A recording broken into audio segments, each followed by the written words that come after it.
সারাদিন রোজা রেখে হাড় ভাঙা পরিশ্রম করতে হয়, একটু বসার টাইম পাই না। আজকে কিন্তু আমি সমস্ত ঘর দুয়ার পরিষ্কার করব। সামনে আর 2-3 দিন আছে। একটা দিন আমি আজকে কি কি করলাম সবকিছু আপনাদের মাঝে শেয়ার করব। এই দেখেন কত বালু, এই সমস্ত বালু পরিষ্কার করতে আমার আজকে সারাটা দিন লেগে যাবে। বেসিংটাও অনেক নোংরা হয়ে গেছে, তাই বেসিংটাও পরিষ্কার করে দিচ্ছি। আসসালামু আলাইকুম। তো সবার কি অবস্থা, কেমন আছেন? আশা করি ভালো আছেন। আমিও আলহামদুলিল্লাহ অনেক ভালো আছি। তো চলেন আজকে সারাটা দিন কি কি করি সবকিছু আপনাদের মাঝে শেয়ার করব। এই দেখেন আমাদের ঘরের সামনে কত বালু, এই বালুগুলা পরিষ্কার করতে হবে। এই বালু পায়ে পায়ে গিয়ে সমস্ত ঘর নোংরা হয়ে গেছে, এই বালুই আগে সরাতে হবে। আর আগামীকাল আমাদের এখানে টাইলস লাগানো হবে, তাই সবকিছু পরিষ্কার করে দিচ্ছি। এই যে নতুন ড্রয়িং রুমটা দিলাম, এই রুমে কিন্তু কালকে টাইলস লাগানো হবে, তাই আমি আগের থেকেই অনেক পরিষ্কার করে রাখতেছি, কারণ কালকে যাতে মিস্ত্রি কম লাগে। আজকে রোজাটা আমার অনেক কষ্ট হয়ে গেছে, কারণ রোজা রেখে আজকে সারাটা দিন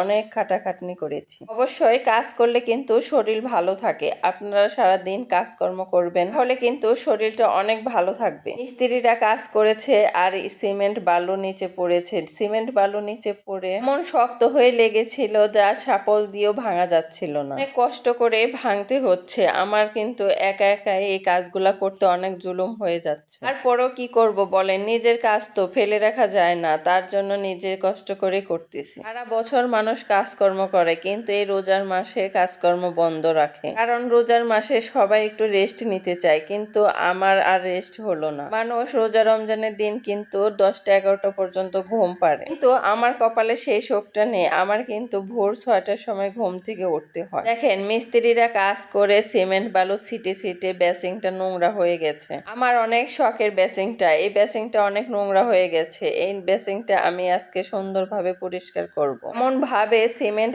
আটকে ছিল, এই বেসিং এ ওঠানোই যাচ্ছিল না। অনেক কষ্ট করে ঝামা দিয়ে ডলে ডলে কিন্তু আমি সিমেন্ট গুলা উঠাচ্ছি, তারপরও লেগে আছে, উঠতেই চাচ্ছিল না। তারপরে কিন্তু অনেক কষ্ট করে এই সিমেন্ট গুলা ডলে ডলে উঠিয়েছি। আবার অন্য পাশে টাইলসের উপরও কিন্তু সিমেন্ট লেগে আছে। এই সিমেন্ট গুলা যদি এখন না ওঠানো যায় তাহলে কিন্তু পরে আরো অনেক কষ্ট হবে, তাই আমি কষ্ট করে উঠিয়ে নিচ্ছি। যাদের অনেক টাকা পয়সা আছে তারা কিন্তু একবারে কাজটা করে নেবেন। বারবার কাজ করলে আমার মতো ভোগান্তিতে ভুগতে হবে, কারণ অনেক কষ্ট হয়। পরবর্তীতে যদি কাজ করা যায় তাহলে কষ্টের আর সীমা নেই। আমরা কি করব বলেন, আমাদের যদি টাকা থাকতো তাহলে একবারেই করে নিতাম। যেমনটা আয় তেমন ব্যয় করা লাগে, তার জন্যই আমরা ধীরে ধীরে কাজটা কমপ্লিট করতেছি। যাই হোক, আমার এই সুন্দর ভিডিওটা যদি কারো কাছে ভালো লেগে থাকে অবশ্যই কিন্তু লাইক কমেন্ট শেয়ার করে দিবেন। সবাই ভালো থাকবেন, সুস্থ থাকবেন, আমার জন্য দোয়া করবেন। আজকের মতো এই সুন্দর ভিডিওটা এ পর্যন্তই শেষ। পরবর্তী ভিডিও দেখার জন্য